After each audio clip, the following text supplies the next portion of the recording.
Depois de o meu marido me ter forçado a assinar os papéis do divórcio, sem nada em meu nome, a minha sogra apontou para um monte de lixo sujo no canto de um beco e soltou uma gargalhada desdenhosa na minha cara. É aí o teu lugar. A ver se algum mendigo te recolhe. Mal sabia ela que apenas 30 minutos depois, a pessoa que me viria buscar faria toda a sua família ajoelhar-se no chão.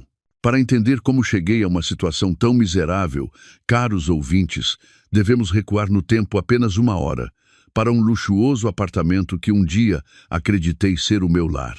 O som da bofetada do meu marido, João Monteiro, foi brutal, e o seu eco cruel assustou-me mais do que o vento que uivava do lado de fora das janelas.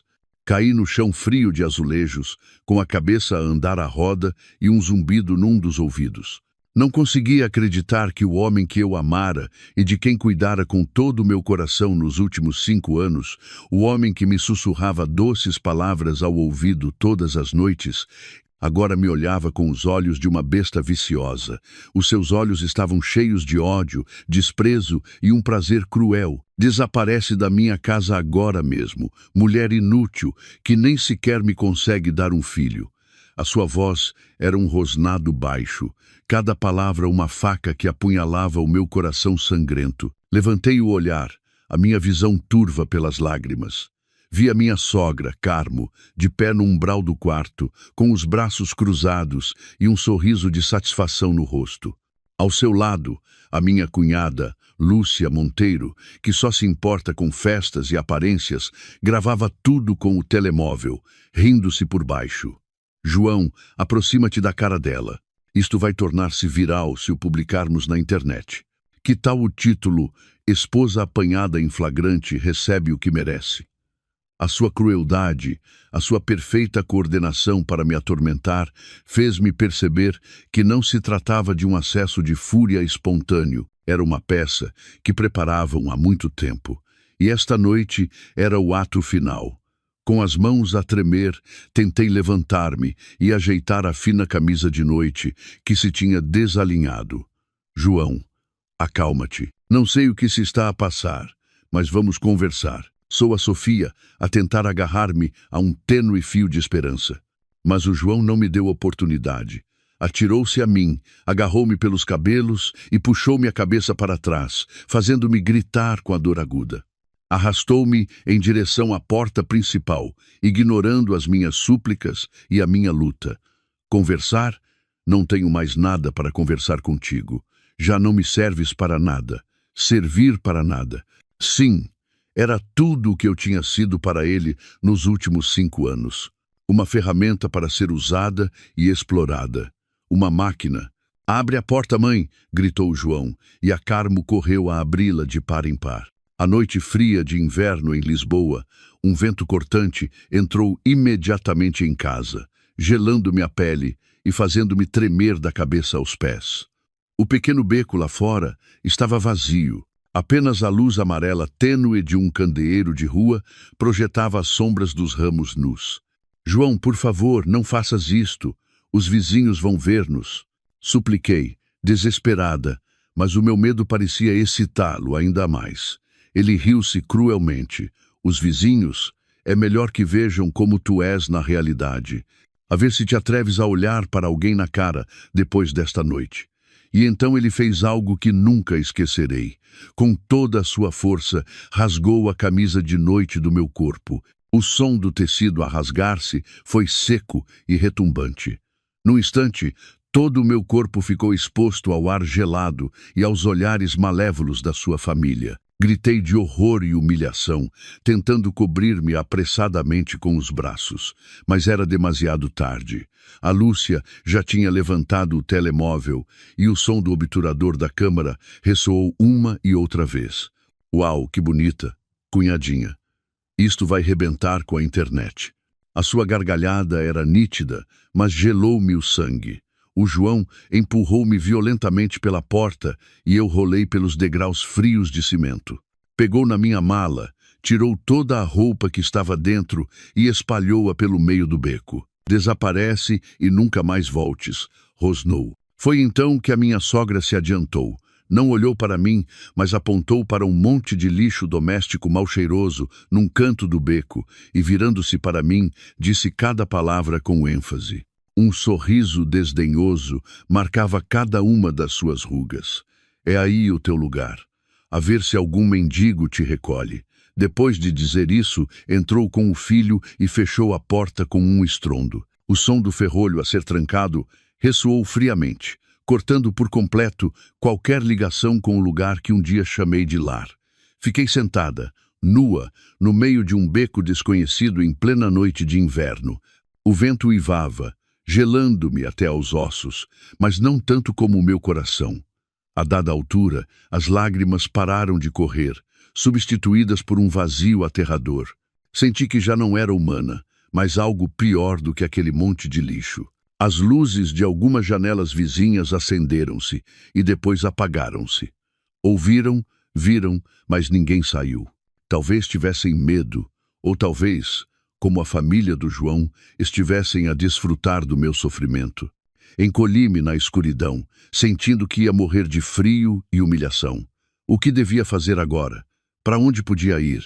A minha mente era um abismo de escuridão. Nesse preciso momento, um brilho fraco do ecrã do meu telemóvel, que o João tinha atirado ao chão, chamou-me a atenção. O ecrã estava partido, mas ainda funcionava. Um pensamento atravessou-me a mente. Um pensamento que eu tinha reprimido com todas as minhas forças nos últimos 5 anos. Arrastei-me, a tremer, e peguei no telemóvel. Os meus dedos dormentes mal conseguiam deslizar pelo ecrã. Entrei na minha lista de contactos e procurei o único número guardado como última saída de emergência. Era o número que o meu avô me tinha obrigado a memorizar antes de eu sair de casa, com o aviso: liga só quando realmente não tiveres para onde mais ir. Nos últimos 5 anos, por mais duro e humilhante que tivesse sido, nunca me atrevi a ligar. Mas esta noite eu realmente não tinha para onde mais ir. Carreguei no botão de chamada e levei o telemóvel frio à orelha. Tocou 1 vez, 2 vezes, e o meu coração batia com força. Então, uma voz familiar, baixa, calorosa e estranha ao mesmo tempo, soou do outro lado. Uma voz que eu não ouvia há 5 anos. Diga, Senhor Almeida. A minha voz quebrou-se, e depois de dizer essas 2 palavras, não consegui continuar e desatei a chorar. Menina? É a menina? Onde está? A voz do Senhor Almeida do outro lado estava cheia de pânico e preocupação. Contive os soluços e, com a voz entrecortada, dei-lhe a morada deste beco. Por favor, venha buscar-me, Senhor Almeida. Menina, não tema, irei de imediato. Resista só mais um pouco. O Senhor Almeida disse isso e desligou. Deixei cair o telemóvel, sentindo toda a força abandonar o meu corpo. Eu tinha feito a chamada, tinha quebrado a minha própria promessa e tinha voltado a pedir ajuda à família que abandonara. Mas não tinha outra opção. Apoiei a cabeça nos joelhos e esperei. Cada segundo, cada minuto, parecia uma eternidade. O vento tornou-se mais frio e pouco a pouco comecei a perder a sensibilidade no meu corpo. Senti que não conseguia aguentar mais. Nesse momento, um deslumbrante feixe de luz atravessou a escuridão vindo do final do beco. Seguiu-se o rugido baixo e majestoso de um motor. Um som completamente deslocado neste bairro humilde. 1, 2 e 3. Uma comitiva de reluzentes Rolls-Royce pretos deslizou silenciosamente na minha direção como feras predadoras. Todo o pequeno beco se iluminou instantaneamente com os faróis. As luzes das janelas acenderam-se novamente. Desta vez, ninguém se atreveu a apagá-las. Estavam atônitos, horrorizados, incrédulos com o que viam. A comitiva parou e a porta do carro principal abriu-se. O senhor Almeida, impecavelmente vestido com um fato preto, desceu rapidamente. Atrás dele, dezenas de guarda-costas uniformizados desceram e colocaram-se em 2 filas, formando um sólido muro protetor à minha volta. O senhor Almeida tirou o seu grosso casaco de caxemira e colocou-o sobre o meu corpo trêmulo. Com o calor do casaco e o olhar angustiado e magoado dos seus olhos, não me consegui conter mais e voltei a chorar. Menina, sofreu muito, disse o Sr. Almeida com a voz rouca. É hora de voltar para casa. Abriria este regresso um novo e brilhante capítulo, ou esperavam-me mais tempestades, e quando descobrissem a minha verdadeira identidade, o que enfrentaria a família do meu ex-marido? Se sentem a mesma curiosidade e suspense que nós, não se esqueçam de gostar, partilhar e subscrever o canal Histórias de Família. Não vão querer perder o próximo e emocionante episódio. O calor do casaco de cachemira do Sr. Almeida envolveu-me, mas não foi suficiente para dissipar o frio que me trespassava até aos ossos. Sem dizer mais uma palavra, ajudou-me a levantar com o seu braço firme.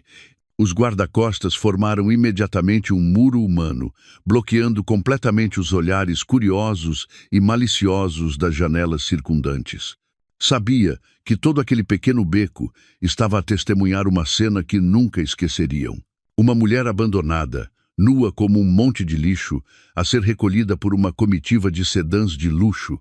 O contraste extremo era provavelmente mais dramático do que qualquer filme que já tivessem visto. O Sr. Almeida guiou-me até ao Rolls Royce principal. Um guarda-costas mantinha a porta aberta respeitosamente. Ajudou-me a sentar com cuidado no banco de trás e depois contornou o carro para se sentar ao meu lado. Quando a porta se fechou, um silêncio absoluto e um calor envolveram-me, isolando-me completamente do mundo exterior. O calor do aquecedor do carro espalhou-se lentamente, descongelando os meus dedos das mãos e dos pés. Encolhi-me dentro do casaco demasiado grande, a olhar fixamente pela janela. As luzes de neon da cidade passavam como manchas de tinta na noite. O carro avançava silenciosa e suavemente, percorrendo novamente o caminho pelo qual eu tinha caminhado humilhada apenas algumas dezenas de minutos antes. A sensação era estranha, já não era uma vítima patética, estava protegida a caminho de um lugar seguro.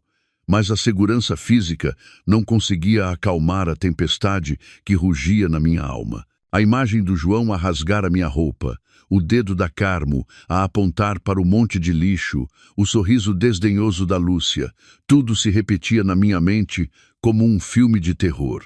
O que fiz de errado? Perguntei-mo 1000 vezes. Durante os últimos 5 anos, renunciei à minha identidade como filha de uma família multimilionária. Abandonei uma vida de luxo para me tornar numa esposa comum. Cozinhava, lavava roupa e cuidava de toda a sua família. Não pedia presentes caros nem me queixava uma única vez da vida, algo modesta em comparação com o meu passado. Fiz tudo isso simplesmente porque o amava, porque acreditava na sua promessa de construir uma família simples e feliz. E o que recebia em troca? Traição e uma humilhação sem fim. Pensei que o amor podia superar todas as dificuldades, mas enganei-me. O meu amor foi desperdiçado, entregue a um lobo em pele de cordeiro, a alguém que só sabia usar e pisar. Menina, beba um pouco de chá de gengibre para se aquecer. A voz do Sr. Almeida tirou-me dos meus pensamentos aturdidos. Ele tinha tirado uma chávena de porcelana branca do pequeno bar do carro. Dentro havia chá de gengibre fumegante com o aroma familiar e quente do gengibre. Era o chá que ele costumava preparar-me sempre que eu me constipava. Ele ainda se lembrava. Peguei na chávena com as mãos a tremer e o calor espalhou-se pelas minhas palmas por todo o corpo. Dei um gole e a suavidade do mel e o picante do gengibre acalmaram a minha garganta. Obrigada, sussurrei. O Sr. Almeida olhou para mim com os olhos cheios de pena e remorso. A culpa é minha, menina. Devia tê-la encontrado mais cedo. Não devia ter permitido que passasse por isto. O Sr. Almeida cuidara de mim desde que eu era criança. Depois de os meus pais morrerem num acidente, foi ele quem esteve ao meu lado, cuidando de cada detalhe em nome do meu avô. Era mais do que um mordomo. Era como um parente, um tio. Foi ele quem mais tentou dissuadir-me quando decidi deixar a minha família para ficar com o João, mas naquela altura eu estava cega de amor e não ouvia suas palavras. Não é sua culpa. Abanei a cabeça, e as lágrimas voltaram a brotar. Fui eu a tola, a que confiou na pessoa errada. O senhor Almeida suspirou. O presidente sabe? Perguntei com voz preocupada. O meu avô, o senhor Alexandre Magalhães, o presidente do Grupo Magalhães, era um homem muito rigoroso e autoritário. Naquele ano, quando lhe disse que me casaria com o João, um jovem de uma família comum e que não estava à nossa altura, ele enfureceu-se. Deu-me um ultimato. Ou deixava o João ou saía da família sem levar nada. E eu escolhi o amor. Nos últimos 5 anos, não me atrevi a contactar a minha família, não porque odiasse o meu avô, mas por medo. Medo de o desiludir, medo de lhe mostrar a minha vida não tão próspera. Queria provar-lhe que a minha escolha era a correta, que podia viver feliz sem o dinheiro da minha família. Mas agora tinha falhado. Tinha falhado redondamente. Informei o presidente assim que recebi a sua chamada. Respondeu o senhor Almeida. Está à nossa espera na mansão. Está muito preocupado. As palavras "muito preocupado" fizeram o meu coração encolher-se. Não sabia como o enfrentar. Temia ver a desilusão nos seus olhos. O carro entrou nas avenidas arborizadas da Quinta da Marinha. Pouco a pouco, apareceram mansões grandiosas e luxuosas, familiares e estranhas ao mesmo tempo. Não voltava aqui há 5 anos. Tudo parecia igual, ainda luxuoso e nobre, mas eu tinha mudado. Já não era a jovem ingênua e despreocupada. Era uma mulher com um casamento falhado, uma mulher que acabara de ser despida e abandonada no meio de uma noite de inverno. O carro parou em frente ao imponente portão de ferro da mansão da família Magalhães. O portão abriu-se lentamente, revelando o familiar caminho de gravilha branca que conduzia ao interior. A luz que emanava da mansão iluminava uma parte do céu, quente, como se desse as boas-vindas ao regresso de um filho pródigo. Mas outro sentimento surgiu no meu coração. Não era o alívio de voltar a casa, mas uma chama de ódio ardente. João Monteiro Carmo, Lúcia Monteiro. Fechei os olhos e gravei esses 3 nomes no fundo do meu coração. Fiz um juramento a mim mesma. A dor e a humilhação que me infligiram esta noite, eu devolver-lhes-ia 100.000 vezes, com juros. A porta do carro abriu-se e respirei fundo o ar fresco do jardim. Já não era a fraca Sofia Magalhães do passado. Esta noite, das cinzas da humilhação, renascera uma nova pessoa. O senhor Almeida voltou a colocar-me cuidadosamente o casaco, cobrindo a roupa esfarrapada por baixo, e ajudou-me a sair do carro. De pé, em frente à pesada porta de madeira maciça, primorosamente esculpida, a mesma porta à qual virei as costas com decisão há 5 anos, o meu coração encheu-se de emoções contraditórias. Receber-me-ia o homem autoritário que estava lá dentro, o meu avô que eu amava e temia em partes iguais, com os braços abertos ou com um olhar frio de reprovação.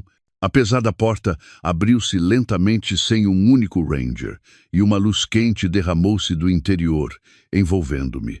No vestíbulo central estava o meu avô, o presidente Magalhães. Usava um pijama de seda. O seu cabelo grisalho estava cuidadosamente penteado, mas o seu rosto, sempre digno, estava marcado por uma profunda preocupação. Não estava sentado na sua familiar poltrona de couro, mas de pé, apoiado na sua bengala de ébano, a olhar fixamente para mim. No momento em que os nossos olhares se cruzaram, o tempo pareceu parar. Nos seus olhos astutos, não vi reprovação nem desilusão, mas uma pena infinita e um amor que ele reprimira durante 5 anos. Não consegui conter-me mais. Soltei a mão do senhor Almeida, aproximei-me dele a cambalear, ajoelhei-me a seus pés e chorei amargamente. Avô, eu errei. O meu choro explodiu. Um choro violento que continha toda a mágoa, a dor e o arrependimento que eu suportara. A bengala de ébano que ele segurava caiu no chão de mármore com um som seco. Inclinou-se, a tremer, e as suas mãos, marcadas pela passagem do tempo, levantaram suavemente o meu rosto. Voltastes, minha menina. O importante é que voltastes para casa. A sua voz estava rouca, os seus olhos avermelhados. Não me repreendeu nem uma única vez. Os seus braços não eram tão fortes como antes, mas continuavam a ser o abraço mais quente e seguro do mundo. O Sr. Almeida e as empregadas domésticas que estavam atrás viraram-se em silêncio. Ninguém queria perturbar o momento de reencontro cheio de lágrimas entre avô e neta. O meu avô ajudou-me a levantar e sentou-me no sofá. O Sr. Almeida trouxe rapidamente roupa limpa e um copo de leite quente. Toma um duche e muda de roupa. Quando estiveres mais quente, conversaremos. A sua voz estava mais calma, mas ainda tremia. Obedeci e entrei na familiar casa de banho, que ninguém usara em 5 anos, mas que era limpa diariamente. O vapor quente encheu a sala, lavando as marcas sujas desta noite, mas não conseguiu lavar a humilhação gravada no fundo do meu coração. Ao vestir o suave pijama de seda, senti como se me tivesse despido de uma pele suja. Quando voltei à sala de estar, o meu avô ainda lá estava à minha espera. Tinha se mudado para uma roupa mais formal, e sobre a mesa havia um bule de chá verde de alta qualidade a fumegar. Fez-me um sinal para que me sentasse à sua frente e disse com uma voz baixa e autoritária: "Agora, conta-me, o que é que aquele homem e a sua família te fizeram?" E eu falei, contei tudo sem esconder nada. Falei dos meus 5 anos de vida no pequeno apartamento, de como tive de abandonar todos os hábitos e passatempos de uma filha de família rica para me tornar numa esposa, e não uma comum. Falei do tratamento frio da minha sogra, da preguiça e das queixas da minha cunhada, e da crueldade do João, que ia além da fraqueza e da indiferença. Contei como a minha incapacidade de ter um filho se tornou um espinho cravado no seu lado. E, finalmente, contei todos os horríveis acontecimentos desta noite, desde a bofetada, as palavras humilhantes, até ao ato selvagem do João de rasgar a minha roupa e deitar-me na rua. Quanto mais falava, mais me dava conta do quão absurdo tudo tinha sido. Eu, Sofia Magalhães, a única neta do presidente do Grupo Magalhães, criada em berço de ouro, como pude suportar essa vida durante 5 anos? Apenas por uma palavra: amor. Um amor cego que me tornou tola, que me fez entrar pelo meu próprio pé numa falsa gaiola dourada, apenas para ser depenada e abandonada pelas mesmas pessoas de quem cuidei com todo o meu coração. O meu avô ouvia em silêncio. Tinha os punhos cerrados com tanta força que as veias azuis se marcavam no dorso das suas mãos. O seu rosto tinha se escurecido e nos seus olhos ardia uma chama de fúria que eu não via há muito tempo. Quando terminei a minha história, não disse nada de imediato. Fechou os olhos e respirou fundo, como se tentasse reprimir uma ira prestes a explodir. "Senhor Almeida", chamou com uma voz gélida. "Sim, presidente. Quero que investigue esse João Monteiro e a sua família de imediato. Tudo sobre eles, o seu trabalho, os seus negócios, as suas relações, os seus bens, até ao mais ínfimo detalhe. Dou-lhe 24 horas. Sim, tratarei disso de imediato." O senhor Almeida inclinou a cabeça e saiu rapidamente. A sala voltou a ficar em silêncio. O meu avô abriu os olhos e olhou para mim. O seu olhar suavizara-se um pouco. "Sofia, ainda me guardas rancor por ter sido tão rigoroso contigo naquele ano?" Abanei a cabeça e as lágrimas voltaram a brotar. "Não, agora entendo. Foi tudo culpa minha. Não ouvi os seus conselhos. Estava cega de amor. O amor não é pecado, menina", suspirou ele. "O problema é que o deste a um homem que não o merecia. Mas bem, isso são águas passadas. Pensa que pagaste uma propina muito cara. O importante é que voltaste. A partir de agora, ninguém te poderá fazer mal, prometo." A sua promessa foi como uma rocha de 1000 toneladas que assentou o meu coração. Sabia que a verdadeira tempestade estava prestes a começar, mas desta vez já não estava sozinha. Tinha o meu avô e, por trás de mim, o poderoso império do Grupo Magalhães. Naquela noite, dormi no meu antigo quarto. Tinha sido conservado tal como o deixei. A cama de princesa, com lençóis cor-de-rosa pálido, a secretária branca, onde estudei para os exames nacionais, e o enorme urso de peluche que o meu avô me ofereceu no meu 18º grau aniversário. Tudo me recordava belas memórias, uma época sem preocupações. Deitei-me na cama fofa, mas não consegui adormecer.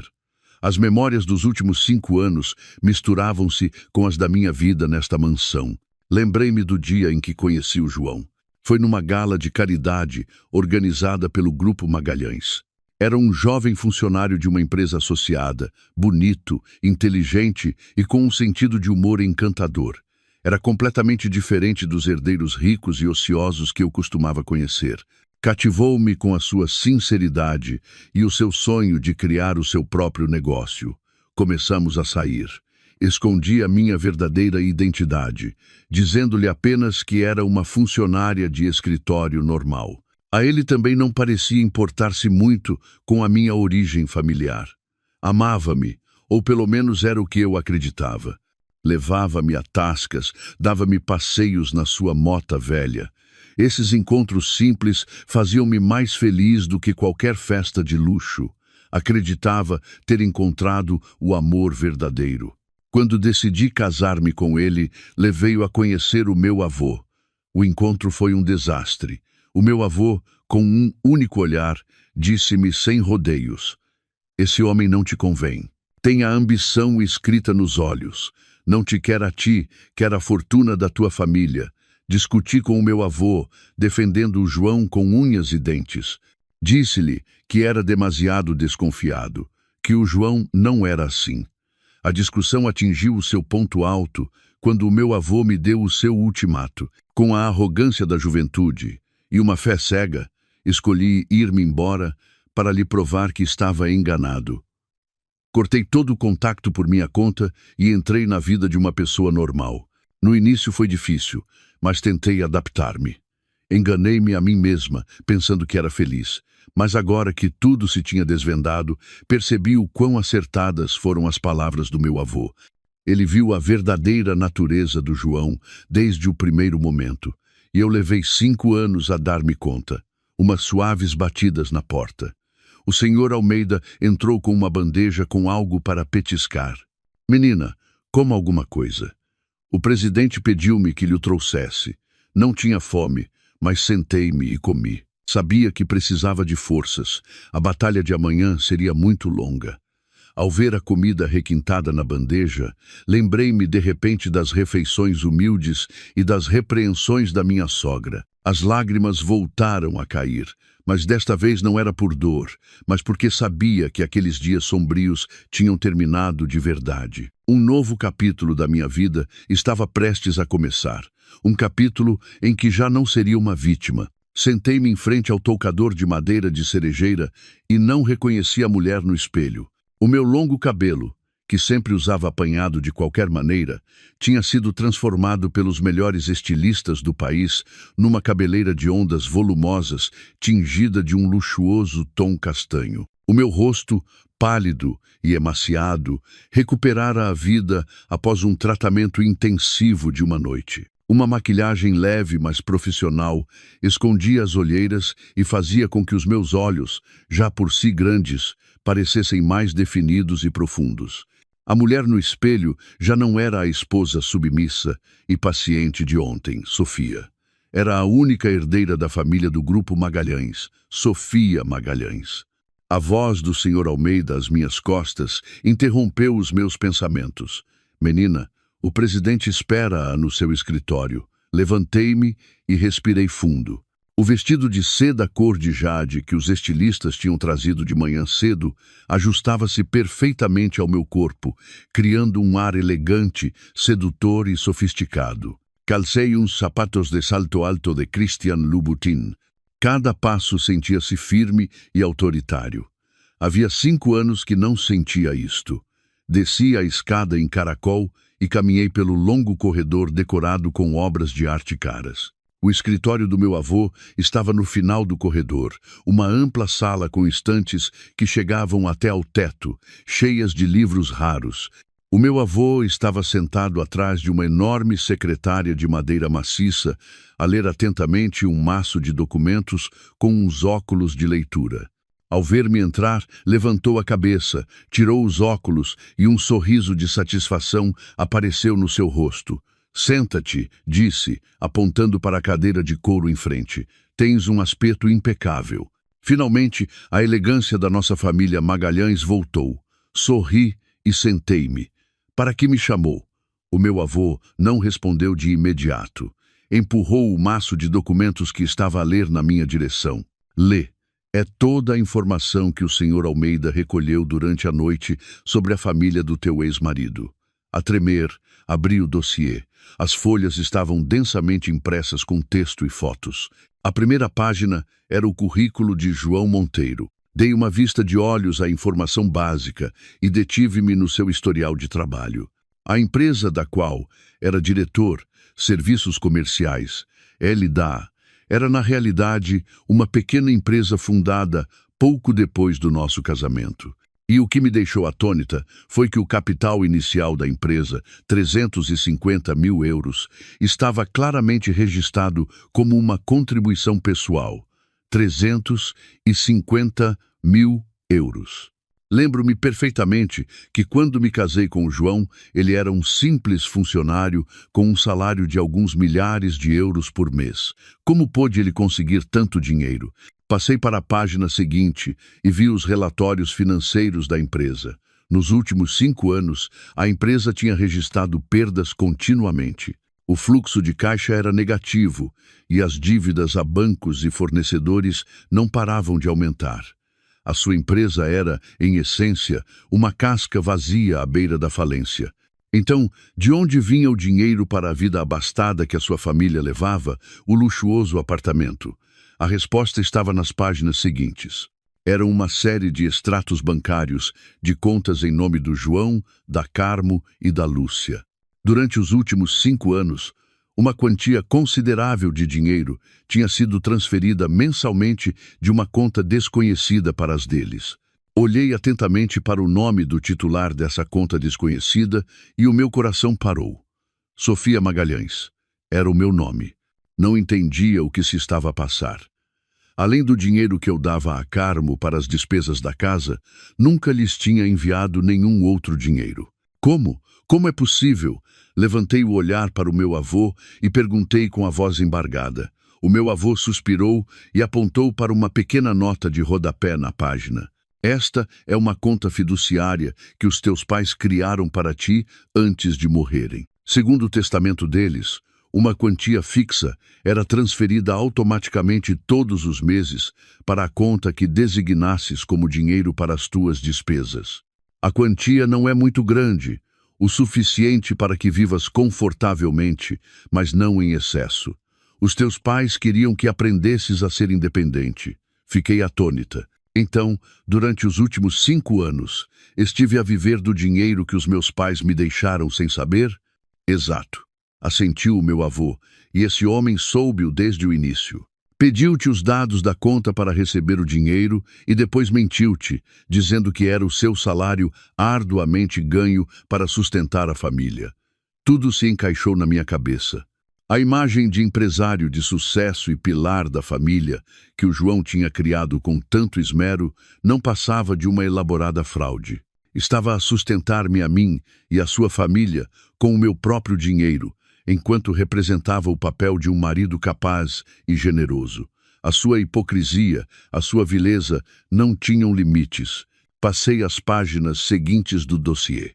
A minha ira crescia. O apartamento em que viviam, embora comprado em nome do João, tinha sido pago na totalidade através de uma empresa fantasma. E ao rastrear essa empresa, descobriu-se que estava relacionada com um concorrente acérrimo do Grupo Magalhães. "Não só te enganaram com o teu dinheiro", disse o meu avô com voz dura. "Esse tal de João Monteiro aproximou-se de ti intencionalmente. É muito provável que por trás dele haja uma conspiração maior contra o nosso grupo." Fechei o dossiê com as mãos e os pés gelados. Pensava que a minha tragédia era apenas uma história de amor falhada, um casamento infeliz. Mas não, era muito mais complexo e sombrio do que eu imaginara. Tinha sido um peão num enorme tabuleiro de xadrez, do qual não sabia nada. Entendes agora por que te disse que tinhas de ser forte? O meu avô olhou para mim com uma mistura de ira e pena. Isto já não é um problema pessoal teu, é uma guerra para toda a família do Grupo Magalhães. E tu, como única herdeira, não só deves procurar justiça para ti mesma, mas também levantar-te para proteger o legado de toda a família. Olhei para os seus olhos decididos. O medo e a confusão iniciais desvaneceram-se gradualmente, substituídos por uma determinação de aço. O meu avô tinha razão. Não podia continuar a ser uma vítima para sempre. Tinha de me tornar numa guerreira. O que devo fazer agora? A minha voz era calma e clara. O meu avô sorriu com confiança. Primeiro, precisas de uma identidade. Uma identidade com peso suficiente para os fazer tremer de medo. Levantou o telefone interno. Senhor Almeida, que venham o advogado da empresa, o senhor Torres e a equipa de relações públicas do grupo. Poucos minutos depois, um grupo de pessoas de fato entrou na sala, liderado pelo senhor Torres, o diretor do departamento jurídico do grupo, um homem de meia idade, com uma testa larga e um olhar penetrante. O meu avô deu uma ordem com uma voz que não admitia réplica. Senhor Torres, prepare imediatamente os documentos para processar João Monteiro e a sua família por fraude e desvio de fundos. Ao mesmo tempo, prepare os procedimentos necessários para recuperar os bens da minha neta. Depois, virou-se para a equipe de relações públicas. Numa hora, quero que enviem um comunicado a todos os principais meios de comunicação do país. Um comunicado sobre o regresso da minha neta e futura vice-presidente do Grupo Magalhães, Sofia Magalhães. A sala ficou num silêncio sepulcral. Todos estavam atônitos com a decisão relâmpago, mas autoritária, do presidente.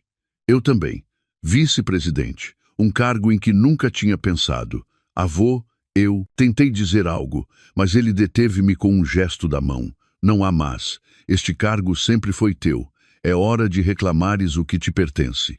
Olhou para mim, e o seu olhar era tanto uma ordem como uma expectativa. Prepara-te, minha filha. A tempestade está prestes a desencadear-se, e tu estarás no centro dela. Respirei fundo e assenti com firmeza. Sim, estava preparada. Neste jogo, não só ia participar, como ia estabelecer as regras. A tempestade mediática que o meu avô desencadeou chegou mais rápido e com mais força do que eu poderia ter imaginado. Tal como ordenou, em apenas uma hora, a manchete: a herdeira do Grupo Magalhães regressa após 5 anos e prepara-se para assumir a vice-presidência, ocupava a primeira página de todos os principais jornais online.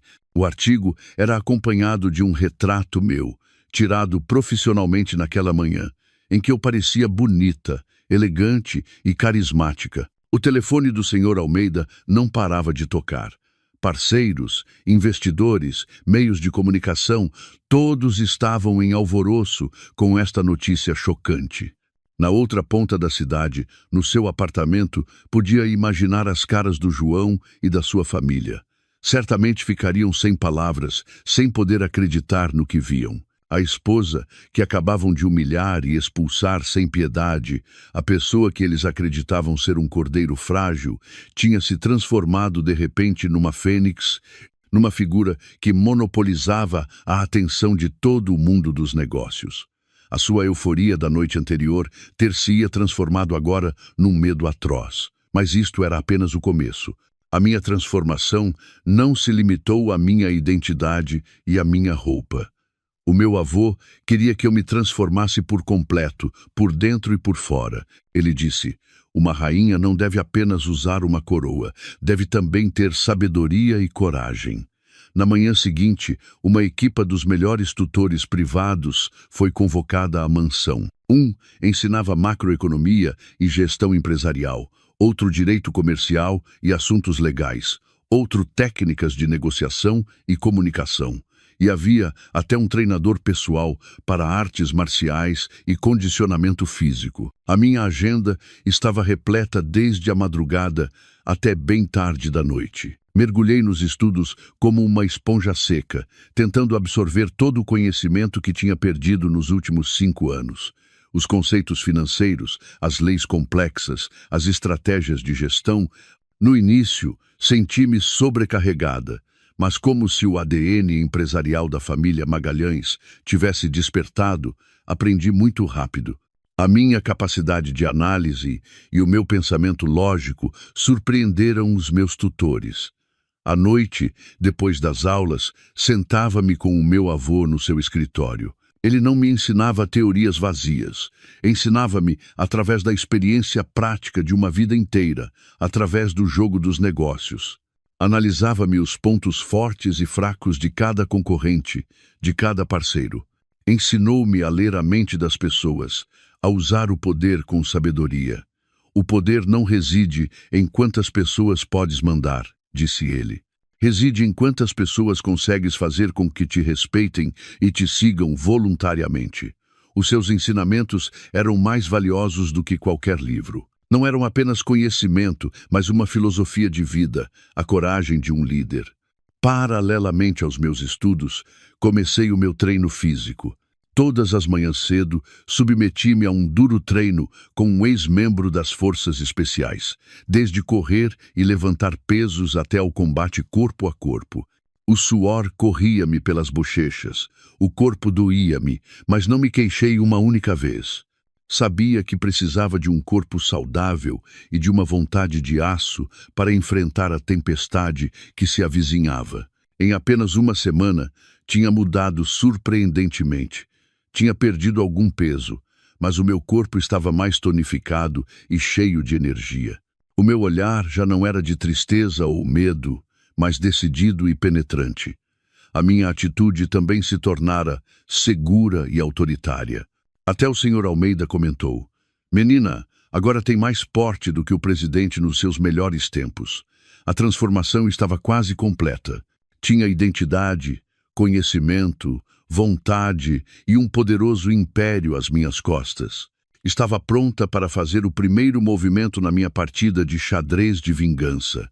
Numa manhã, depois de me pôr a par da situação da empresa através dos relatórios, decidi visitar o lugar que uma vez chamei de lar. Sem aviso prévio, escolhi um desportivo branco da coleção do meu avô. Usava um fato de saia e casaco branco da Chanel, óculos de sol e o cabelo ligeiramente ondulado a cair sobre os ombros. Quando o meu luxuoso desportivo parou em frente ao velho prédio de apartamentos, não poucas pessoas se viraram para olhar. Saí do carro, tirei os óculos de sol e entrei no vestíbulo de cabeça erguida. O velho porteiro da recepção, o mesmo que me tinha olhado com desprezo inúmeras vezes, agora levantou-se apressadamente e cumprimentou-me com uma incômoda inclinação de cabeça. Não disse nada, simplesmente assenti ligeiramente e dirigi-me diretamente ao elevador. Podia sentir os olhares curiosos e os sussurros às minhas costas. Certamente se perguntavam quem era esta mulher tão elegante e por que lhes era tão familiar. Quando toquei a campainha do apartamento, demoraram um bom bocado a abrir uma fresta da porta. A Carmo espreitou a cabeça e, ao ver-me, ficou petrificada. A expressão do seu rosto passou da surpresa e do medo para uma ira incontida. "Tu? O que fazes tu aqui?" gaguejou. Esbocei um sorriso sociável, mas frio. "Olá, Carmo. Vim buscar algumas coisas pessoais que deixei." Não esperei pela sua resposta. Abri caminho ligeiramente e entrei. A casa continuava igual, ainda desarrumada e algo sufocante. O João e a Lúcia estavam sentados na sala, e ao ver-me entrar, ambos ficaram sem palavras. Ao João, caiu-lhe o comando da televisão ao chão, e a Lúcia ficou de boca aberta, sem conseguir dizer nada. O seu aspecto atual era realmente patético. A roupa desalinhada e as caras emaciadas contrastavam completamente com o seu ar triunfante daquela noite. "Olá, João." "Olá, Lúcia", disse num tom indiferente, como se cumprimentasse estranhos. "Há quanto tempo? Não parecem estar muito bem." A minha aparição e a minha atitude deixaram-nos completamente desconcertados. Apenas me olhavam fixamente. Não lhes prestei atenção e fui diretamente ao meu antigo quarto. O quarto estava igual, mas já não restava nem um pingo de calor. Abri o armário e tirei uma pequena caixa de madeira que guardava no canto mais profundo. Era a caixa que continha as recordações dos meus pais, algumas fotos antigas, o relógio do meu pai e os brincos de pérolas da minha mãe. Isto era a única coisa que eu precisava de recuperar deste lugar. Quando saí com a caixa, o João recuperou o sentido e interpôs-se no meu caminho. Sofia, Sofia, tu. Gaguejava, sem saber como me chamar, nem o que dizer. Olhei para ele com olhos desprovidos de emoção. Tem algo a dizer, senhor Monteiro? O meu tratamento formal desconcertou-o. Nós podemos falar. Eu peço desculpa. Nada disto. Nada disto é o que pensas. Começou a cantar a velha canção, a canção das mentiras e das desculpas. Mas eu já não era a mesma de antes. Que pede desculpa, trocei. Acredita que um peço desculpa pode apagar tudo? Não precisa de representar mais. A sua peça terminou. Contornei-o e dirigi-me à porta. A Carmo e a Lúcia continuavam de pé, sem dizer uma palavra. Ao chegar à porta, parei e virei-me para olhar-los uma última vez. Esquecia-me. A partir de amanhã, as pessoas do banco virão à sua empresa por causa dos empréstimos não pagos. É melhor que se preparem. Boa sorte. Depois de dizer isso, virei-me, deixando para trás 3 pessoas petrificadas pelo terror e pelo desespero. Ao sair do prédio e respirar o ar fresco, senti uma estranha euforia. Isto era apenas um ligeiro aviso. A minha obra de vingança ainda tinha muitas cenas dramáticas pela frente. A caminho da mansão, recebi uma chamada do Sr. Almeida. Menina, a nossa gente informa que pouco depois de a senhora sair, se desencadeou uma grande briga naquela casa. Sorri ligeiramente. Perfeito. Deixe que se despedacem entre eles, Sr. Almeida. A guerra psicológica estava a começar a surtir efeito, e agora era o momento de lançar um ataque real, um ataque econômico, um ataque que destruiria por completo o império de papel de João Monteiro. A minha transformação e o meu imponente regresso não foram mais do que o primeiro tiro de partida, um golpe psicológico que mergulhou a família do João no caos. Mas para os destruir de verdade, eu precisava de ações concretas, um golpe fatal na já apodrecida base econômica do João. Ao voltar à mansão, sem tirar um fôlego, fui diretamente para o escritório. Lá esperavam-me já o meu avô e o Sr. Torres. O ambiente na sala era muito sério. Num grande ecrã, detalhava-se a estrutura da empresa do João e a rede de empresas relacionadas. Segundo a nossa investigação, começou o Sr. Torres, apontando para os números no ecrã. A empresa do Sr. Monteiro tem dívidas de quase 14 milhões de euros a 3 bancos diferentes, e todas estão prestes a vencer. Ele hipotecou o apartamento em que vive atualmente como garantia para um dos empréstimos. Franze o sobrolho. Então, essa casa também não é segura. Se o João não puder pagar a dívida, o banco irá penhorá-la. Isso não é tudo, continuou o meu avô com a sua voz profunda e experiente. Os contratos recentes do João são maioritariamente pequenos, com um lucro mínimo. A sua principal fonte de rendimento provém de 2 grandes contratos com 2 das nossas filiais. São contratos que ele conseguiu graças à sua relação contigo. De repente, entendi. Apesar da sua fachada de homem que se fez a si mesmo, o João tinha andado a utilizar a reputação da família Magalhães para se beneficiar nas minhas costas. Então, o primeiro passo está claro, disse com uma voz fria e decidida. Senhor Torres, trabalhe com a equipa jurídica para encontrar a mais mínima violação nesses 2 contratos. Um empresário tão desonesto como ele, de certeza que tem lacunas. Rescindiremos os contratos unilateralmente. O Sr. Torres assentiu. Entendido. Não será difícil. Seguindo o procedimento, também podemos reclamar uma indemnização por incumprimento de contrato. Não é necessário. Interrompi-o. O nosso objetivo não é o dinheiro, é cortar-lhe o sustento. Faça tudo conforme a lei, para que ele não possa dizer nem uma palavra. O meu avô olhou para mim com satisfação. Bem, o ataque deve ser decisivo.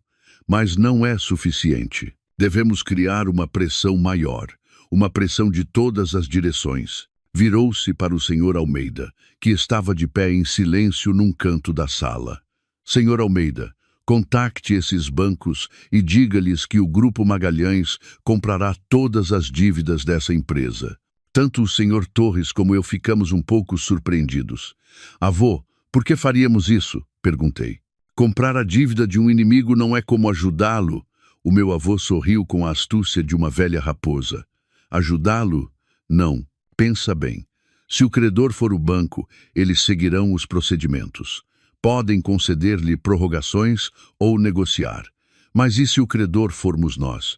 Não lhe daremos nem um único dia de prorrogação. Seremos o credor mais insistente e implacável. Teremos o poder de vida ou morte sobre a sua empresa. Então, viverá se tu quiseres que viva, e morrerá se tu quiseres que morra.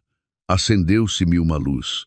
A jogada do meu avô era realmente magistral. Não só nos mudava de uma posição passiva para uma ativa, como também colocava o João numa situação sem saída. Ele enfrentaria um novo credor poderoso e misterioso, sem suspeitar nem por um momento que por trás de tudo estava eu. Sr. Almeida, virei-me com um olhar penetrante. Ao comprar a dívida, não revele em caso algum a identidade do Grupo Magalhães. Faça-o através de uma empresa intermediária financeira que não tenha nenhuma relação aparente conosco. Não se preocupe, menina. Já tenho uma empresa assim preparada, respondeu o Sr. Almeida com voz segura. O plano estava perfeitamente traçado. Pressão por ambos os flancos, um para cortar os seus rendimentos, o outro para o afogar com as dívidas. Tinha vontade de ver como o João ia sair desta. Enquanto meu avô e eu fazíamos o nosso primeiro movimento, não esqueci a tarefa mais importante, continuar a investigar os segredos obscuros do João. Acreditava firmemente que, além do que o Sr. Almeida tinha descoberto, devia haver outros cantos escuros que ele ocultava. Lembrei-me das vezes que o João chegava tarde a casa com a desculpa de reuniões de trabalho, a cheirar a álcool e a um perfume de mulher desconhecido.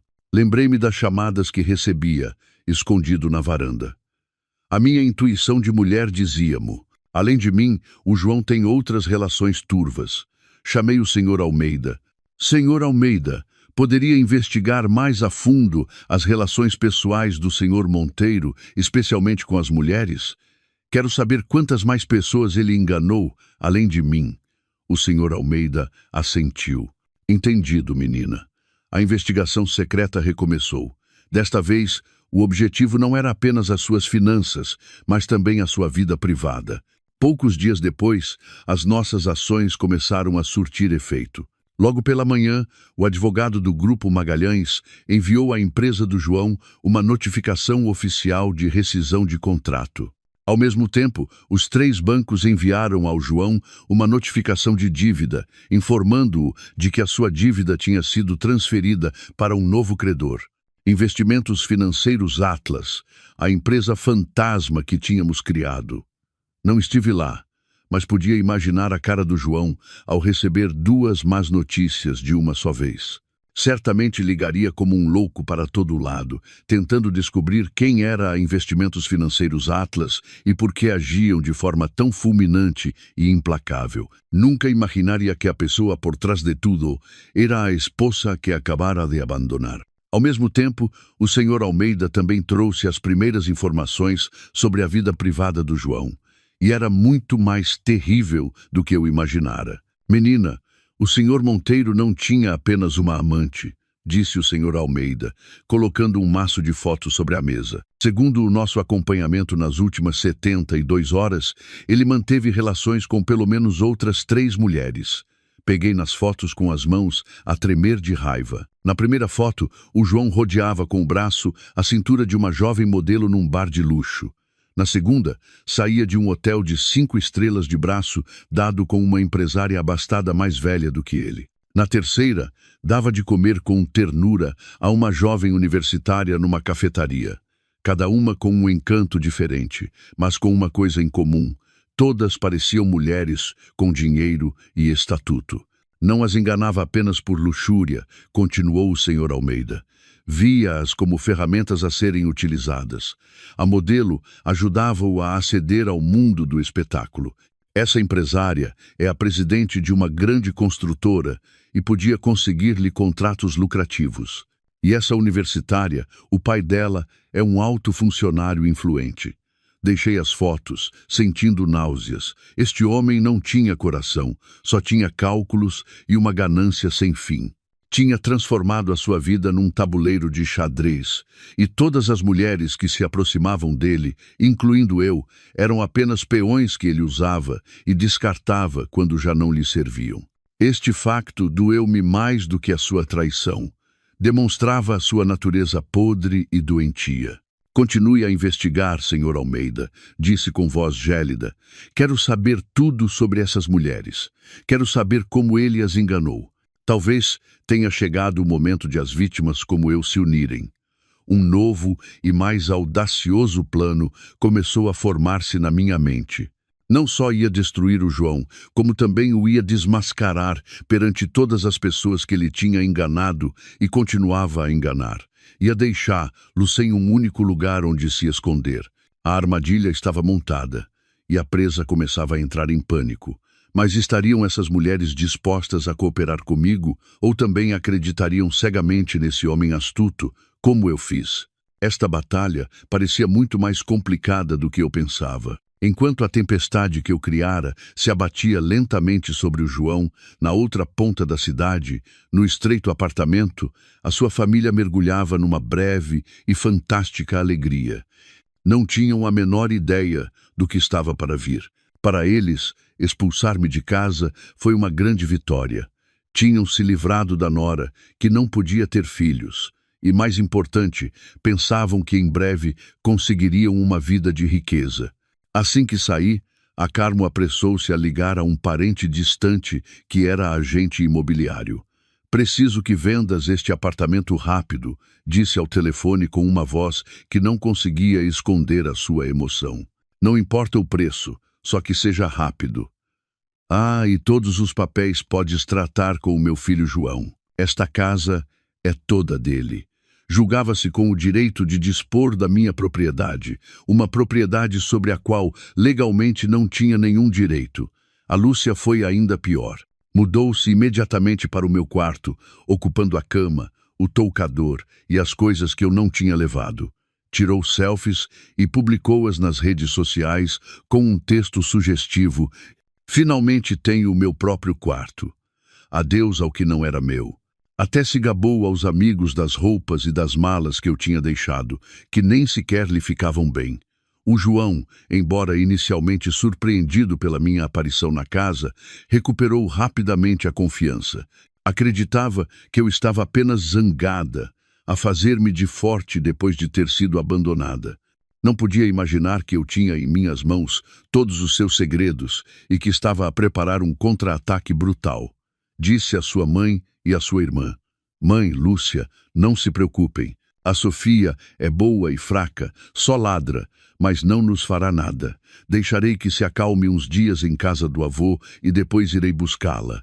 Nessa altura, não terá outra opção senão obedecer-me. Ainda confiava na sua capacidade de atuação e manipulação. Acreditava que algumas palavras doces, algumas lágrimas de crocodilo, derreteriam o meu coração. Começaram a planear o seu futuro. Com o dinheiro da venda do apartamento, pagariam as dívidas da empresa do João e, com o que sobrasse, comprariam uma vivenda numa zona rica. A Carmo sonhava em ir ao spa todos os dias e fazer compras de luxo. A Lúcia planeava um casamento em grande estilo com o seu novo namorado rico. Descreviam um futuro belo, uma vida de classe alta, mas não sabiam que os alicerces desse sonho estavam construídos sobre mentiras e que em breve se desmoronariam. A sua euforia atingiu o auge quando apareceu um comprador para a casa. O agente que a Carmo chamou, seguindo as instruções do Sr. Almeida, encontrou rapidamente um cliente potencial. Na realidade, era um funcionário do Grupo Magalhães que se fez passar por um novo rico e se ofereceu para comprar o apartamento rapidamente e a um preço elevado. Diga, senhora Monteiro, sou da imobiliária. Um dos nossos clientes está muito interessado no seu apartamento. Está disposto a pagar 700. 0 euros em dinheiro esta mesma semana. 700 mil euros. O número quase fez a Carmo desmaiar de alegria. Aceitou apressadamente, sem pensar 2 vezes, e instou o João a preparar os papéis rapidamente. Depressa, filho. A oportunidade bateu à nossa porta. Com estes 700 mil euros, a nossa família mudará completamente. O João também estava contente, mas ainda lhe restava algum juízo. Disse a mãe: Mãe, acalma-te. A escritura da casa ainda está em nome da Sofia. Primeiro tenho de a convencer a assinar os papéis da transferência. O que mais há para convencer? Exclamou a Carmo. Diz-lhe que temos de vender a casa urgentemente para pagar as tuas dívidas e evitar a prisão. Ela ficará tão assustada que assinará a chorar. Faz o que te digo. Enquanto se deliciavam com o sonho dos 700 mil euros, chegou a primeira má notícia. A notificação de rescisão de contrato do Grupo Magalhães foi entregue na empresa. O João leu a notificação e ficou sem palavras. Esses 2 contratos representavam quase 70% das receitas da empresa. Sem eles, a sua empresa não era quase nada. Ligou como um louco para os seus contactos no Grupo Magalhães, mas ninguém lhe atendeu. Não entendia por que o seu antigo parceiro agia de forma tão impiedosa. Pensou que era apenas uma infeliz coincidência. Mas em breve chegaram 3 cartas de 3 bancos diferentes ao mesmo tempo. Notificação de dívida, notificação de transferência de credor e uma exigência de pagamento de todas as dívidas em 24 horas. O João leu o nome do novo credor, Investimentos Financeiros Atlas, e mais uma vez, um nome completamente desconhecido. Procurou apressadamente na internet, mas mal havia informação sobre esta empresa, apenas que era um fundo de investimento emergente, com um capital muito forte e famoso pelo seu estilo de trabalho implacável. O verdadeiro pânico começou. O João desabou na cadeira. O suor corria-lhe pela testa como chuva. Não entendia o que estava a acontecer, porque todas as más notícias chegavam ao mesmo tempo. Sentia como se uma mão invisível o estivesse a estrangular. A Carmo e a Lúcia, ao verem a cara pálida do João, começaram a preocupar-se. O que se passa, filho? O que aconteceu? O João, a tremer, contou-lhes tudo. O sonho dos 700 mil euros. O sonho de mudarem as suas vidas desvaneceu-se num instante como fumo, deixando apenas a fria realidade da falência e das dívidas. O que fazemos? O que fazemos agora? A Carmo deambulava pela casa, a murmurar. Como vamos pagar esse dinheiro? Vamos mesmo ficar na rua? A Lúcia começou a chorar. E o que acontece com o meu casamento? Disse a todas as minhas amigas que me ia casar num hotel de 5 estrelas. O seu egoísmo não mudou nem no momento mais crítico. No seu desespero, o João de repente pensou em mim. Sim, só a Sofia Magalhães o podia salvar. O seu avô era multimilionário, uma palavra dele e tudo se resolveria. Mais uma vez, agarrou-se à tábua de salvação que tinha descartado. Pegou apressadamente no seu telemóvel e marcou o meu número. Não sabia que a pessoa que tinha o seu destino nas mãos, o misterioso credor Atlas, era eu. Estava a preparar-se para suplicar ao seu inimigo. A chamada do João chegou enquanto eu estava sentada no meu escritório, a rever o último relatório sobre a situação financeira da empresa. Ao ver o seu nome no ecrã, não atendi de imediato. Deixei o telefone tocar. Deixei o seu nervosismo e desespero ressoarem. Finalmente, carreguei no botão de chamada, mas não disse nada. Sofia. A voz do João do outro lado do telefone era trêmula e suplicante, completamente diferente da sua arrogância habitual. Podemos ver-nos um momento? Tenho algo para te dizer, algo muito importante. Guardei silêncio. O meu silêncio parecia aterrorizá-lo ainda mais. Sofia, Por favor, pensa que é a última vez. Eu errei. Vou explicar-te tudo. Por favor, dá-me uma oportunidade. Continuei em silêncio. Queria que ele provasse a impotência, a sensação de ter de suplicar a outra pessoa como eu fiz. Finalmente abri a boca. A minha voz era fria e desconhecida. Não tenho nada para falar consigo. Não digas isso, Sofia, quase gritou. A minha empresa está prestes a falir. Estão a assediar-me com as dívidas. Só tu me podes salvar. Ah, sim, disse com um tom sarcástico.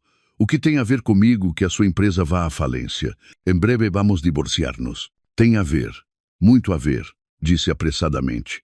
É tudo por tua causa. Se não fosse por ti, não teria chegado a esta situação. Sofia, ajuda-me só desta vez. Prometo que te devolverei tudo. Farei o que quiseres. Ri-me. Mesmo nesta situação, continuava a culpar-me. Não preciso de nada e não tenho capacidade para o ajudar. Menti sem pestanejar. Como pode ver, eu também fui expulsa por si e pela sua família, e não tenho um cêntimo. Neste momento, estou a viver da caridade do meu avô. A minha mentira foi o golpe mais doloroso. Esmagou a sua última esperança. Ele pensava que eu era rica e poderosa, e agora dizia-lhe que eu também era uma parasita. Não pode ser, murmurou com voz desesperada. O teu avô, com todo o rico que é, não te vai ajudar? Isso é um assunto da minha família e não tem nada a ver consigo, disse com firmeza. Não tenho tempo para falar consigo.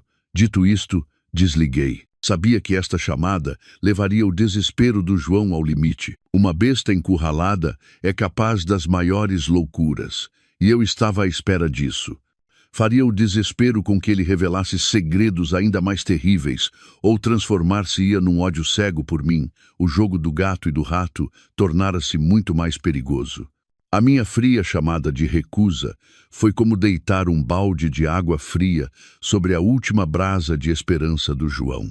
O desespero transformou-se instantaneamente numa ira cega. Já não conseguia pensar com clareza. Em vez de tentar resolver o problema, dirigiu a sua fúria contra a sua própria família. Não precisei de pôr ninguém a vigiar para imaginar a cena que se desenrolaria naquele apartamento. Certamente se desencadeou uma briga monumental. O João culparia a Carmo e a Lúcia, acusando-as de que a sua ganância e ignorância o tinham levado a um beco sem saída. E a Carmo e a Lúcia, com os seus sonhos de riqueza desfeitos, não ficariam de braços cruzados. Acusariam o João de ser um inútil, um incompetente, incapaz de controlar a sua esposa e de sustentar a sua família. Uma família construída sobre mentiras e interesses. Perante a tempestade, a primeira coisa que fizeram foi despedaçarem-se mutuamente. Tal como esperava, algumas horas depois, o Sr. Almeida informou: Menina, os vizinhos do apartamento informaram que em casa do Sr. Monteiro está a ocorrer uma briga muito forte e que se ouvem ruídos de objetos. A partir-se, esbocei um sorriso. Perfeito. Deixe que esse fogo arda com mais força.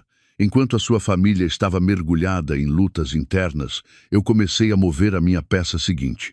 Desta vez, o objetivo não era apenas o João, mas toda a sua rede de burlas.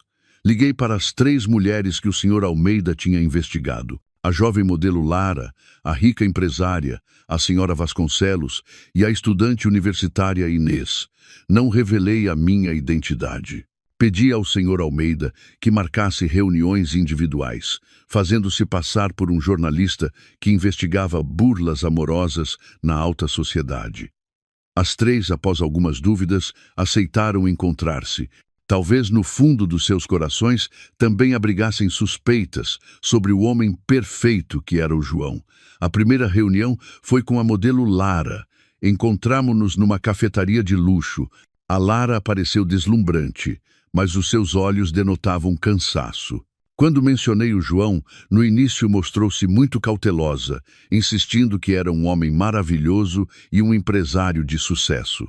Não tive pressa, simplesmente coloquei um dossiê sobre a mesa. Menina Lara, Esta é a informação que recolhemos. Acredito que deveria dar uma vista de olhos. A Lara, por curiosidade, abriu o dossiê. Dentro havia provas de como João tinha utilizado a sua fama para conseguir contratos publicitários e depois embolsado uma parte considerável da comissão. Havia também uma gravação de áudio em que o João dizia a um amigo que a Lara era um vaso de flores fácil de manipular. À medida que lia, o rosto da Lara tornava-se mais pálido. Quando terminou, apertou o dossiê nas mãos e uma chama de fúria ardeu nos seus olhos. Maldito canalha, então só me estava a usar. A reunião com a senhora Vasconcelos, a empresária, decorreu de forma semelhante. A senhora Vasconcelos era uma mulher inteligente e experiente. No início, não acreditou nas minhas palavras, mas quando lhe apresentei provas de que o João, através dela, tinha conseguido um grande contrato de construção e depois tinha utilizado uma das suas próprias subcontratadas para desviar fundos, causando graves problemas de qualidade e o risco de uma grande ação judicial, ela desmoronou-se por completo.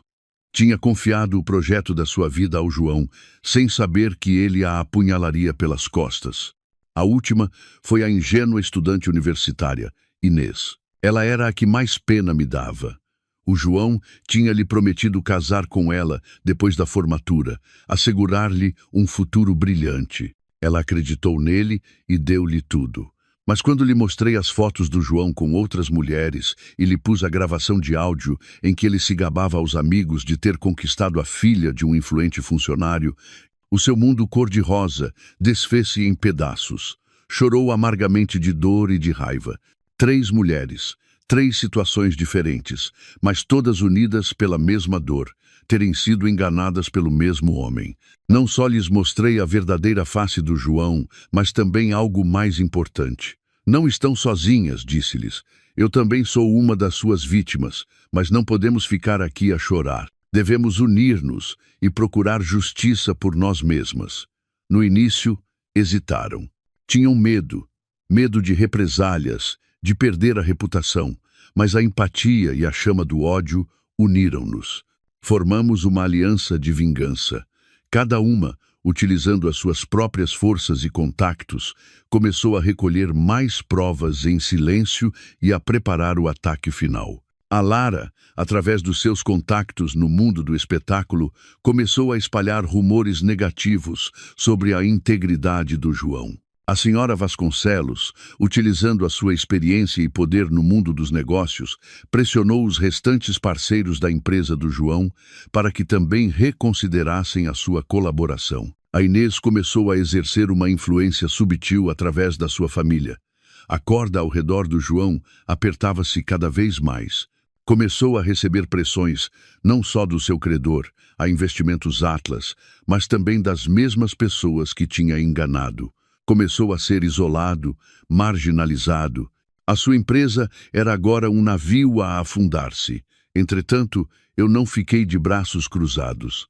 Decidi dar um golpe público, um golpe que faria com que o João não pudesse voltar a levantar a cabeça. Contactei uma prestigiada revista de negócios e aceitei uma entrevista exclusiva. Mas o tema não seria o meu regresso, mas o lado obscuro dos casamentos na alta sociedade. Sabia que esta entrevista seria uma bomba. Estava pronta para acender o rastilho. Esta luta já não era só minha. Tornara-se a luta de todas as mulheres enganadas pelo João, e nós íamos ganhar. Que poder destrutivo teria a bomba mediática que eu estava prestes a lançar? E, encurralada, que último e desesperado movimento faria a besta João Monteiro? A rede que a minha aliança e eu tínhamos tecido começou a surtir efeito muito mais rápido e com mais força do que eu pensava. A empresa do João, que já era como uma casa prestes a desmoronar-se, tinha agora de suportar uma tempestade que soprava de todas as direções. Os pequenos parceiros, ao ouvirem os rumores sobre a integridade do João espalhados pela Lara, começaram a inquietar-se. Um após outro, pretextaram desculpas para atrasar os pedidos ou exigiram o pagamento imediato das faturas. A empresa da senhora Vasconcelos, um dos grandes clientes que lhe restavam, enviou uma comunicação oficial a solicitar uma auditoria completa à qualidade das obras realizadas pela empresa do João, ameaçando processar se fossem encontradas irregularidades. A fonte de rendimento estava quase completamente cortada. Entretanto, do outro lado, a Investimentos Financeiros Atlas, ou seja, nós, continuávamos a aumentar a pressão. O João recebia diariamente dezenas de chamadas e e-mails do credor, exigindo um plano de pagamento concreto. Recusaram qualquer proposta, negociação ou prorrogação, oferecendo apenas uma saída: pagar ou ir a tribunal. O João desmoronou-se por completo. Corria de um lado para o outro, batendo às portas de antigos conhecidos e parceiros para pedir dinheiro, mas ninguém o ajudou. O nome João Monteiro tornara-se tóxico no mundo dos negócios. Todos o evitavam como a peste. O pânico do João atingiu o seu auge. Já não mantinha o seu aspecto aprumado e sofisticado. Estava emaciado, com a barba por fazer e os olhos sempre injetados de sangue pela falta de sono e pela preocupação. E como uma lei inevitável, quando o pilar da casa desaba, as fissuras internas da família tornam-se mais evidentes. O apartamento, que outrora ressoou com risos de euforia, agora só albergava discussões intermináveis. A Carmo, depois de ver os seus sonhos de riqueza desfeitos, perdeu completamente a paciência com o filho. Culpava-o e assediava-o constantemente. Meu Deus, com tudo o que te alimentei e eduquei, e olha no que te tornaste. Não consegues reter a tua mulher. A empresa está falida e tens dívidas até ao pescoço. O que fizeste de bem por esta família? Cada refeição tornava-se uma tortura. Queixava-se de ter tido de vender os poucos anéis de ouro que lhe restavam para comprar comida, de não poder sair à rua por medo que as pessoas se rissem dela. A Lúcia não ficava atrás. Depois de o seu namorado rico a ter deixado ao ouvir os rumores de que a sua família estava à beira da falência, despejou toda a sua ira no irmão. É tudo culpa tua. Por tua incompetência estou assim agora. Ótimo, nem casamento, nem dinheiro, nem cara para mostrar aos meus amigos, gritou, atirando o prato ao chão. Dá-me dinheiro. Não me importa se roubas ou matas, só me traz dinheiro. A vida do João era agora um inferno. Na empresa, assediado por credores e parceiros. Em casa, maltratado psicologicamente pela própria mãe e irmã. O homem arrogante, que se julgava inteligente e capaz de controlar tudo, era agora impotente e miserável. Começou a beber, e a beber muito. Todas as noites chegava a casa bêbado, partia coisas e depois desabava. A queda de um homem estava a ocorrer lenta, mas inexoravelmente. Entretanto, eu preparava a minha bomba. A data da entrevista com a revista de negócios foi finalmente marcada. Repassei o guião com o meu avô, preparando-me para cada pergunta e cada possível situação. O meu avô aconselhou-me: não precisas de parecer demasiado magoada ou dura. Apenas conta os factos com calma. Às vezes, a verdade é a arma mais afiada. Entendi o que o meu avô queria dizer. Não transformaria a entrevista num desabafo pessoal. Transformá-la-ia numa mensagem de aviso, numa história inspiradora sobre a força das mulheres. Um dia antes da entrevista, recebi uma chamada de um número desconhecido. Ia ignorá-la, mas o número voltou a ligar com insistência. Finalmente, atendi. Estou. Houve um longo silêncio do outro lado do telefone. Só se ouvia uma respiração pesada. Depois, uma voz rouca e fraca. Sofia, sou eu, o João. A sua voz soava muito estranha. A confiança e a ira tinham desaparecido, deixando apenas um cansaço e um desespero extremos. O que se passa? Perguntei, ainda com voz fria. Eu sei que já não tenho direito de te ligar, disse com a voz entrecortada, mas já não sei com quem falar. Sinto que vou morrer. Ah, que vai morrer, franziu o sobrolho. Que truque novo é este? Não, já não estou a representar. Estou demasiado cansado. Desatou a chorar. Era o choro de um homem completamente destroçado. Perdi a empresa. Os meus amigos foram-se embora. A minha casa é um inferno. Não me resta nada. Errei, Sofia. Sei que errei de verdade. Perdi a única mulher que me tratou com sinceridade. Sou um lixo, um canalha. Continuou a repetir palavras de autoincriminação e arrependimento tardio. Eu ouvia em silêncio. Não sentia nenhuma euforia no meu coração. Apenas um estranho vazio. Ver uma pessoa cair do topo ao abismo, mesmo que seja o teu inimigo, nunca é agradável. Qual é o propósito da sua chamada? Perguntei, interrompendo o seu choro. Eu só queria ouvir a tua voz uma última vez, disse num sussurro. E tenho de te avisar de uma coisa. Tem cuidado com a minha mãe. Aquela mulher está louca. Disse que não te deixaria em paz. O aviso do João surpreendeu-me um pouco. Que mesmo nesta situação pensasse em avisar-me. Seria por um resquício de consciência que lhe restava, ou por medo de que, se algo me acontecesse, ele seria o primeiro suspeito. O que é que ela pensa fazer? Perguntei. Não sei. Só a ouvia murmurar para si mesma que te daria uma lição, que se não podia tê-lo, iria destruí-lo. Sofia, tens de ter muito cuidado. Dito isto, desligou. A chamada, terminada abruptamente, deixou-me com uma mistura de emoções complexas e uma vaga inquietação. Uma mulher gananciosa e ignorante. A Carmo, que loucura seria capaz de cometer, encurralada. O aviso do João, fosse qual fosse a sua motivação, era um lembrete de que esta luta ainda não tinha terminado. Às vezes, a besta ferida é a mais perigosa. O aviso do João, embora vago, foi suficiente para que o meu avô e eu reforçássemos a nossa vigilância. Um jogador que perdeu todo o seu dinheiro torna-se imprudente, disse o meu avô com um olhar penetrante. A Carmo já não tem nada a perder. Não devemos subestimar a sua loucura. O meu avô aumentou imediatamente o pessoal de segurança da mansão e ordenou ao Sr. Almeida que vigiasse todos os movimentos da Carmo 24 horas por dia. Eu também extremei as precauções nas minhas deslocações. A batalha chegava ao fim e não podíamos permitir-nos nenhum erro. No dia da entrevista, apresentei-me no estúdio com uma mentalidade completamente diferente.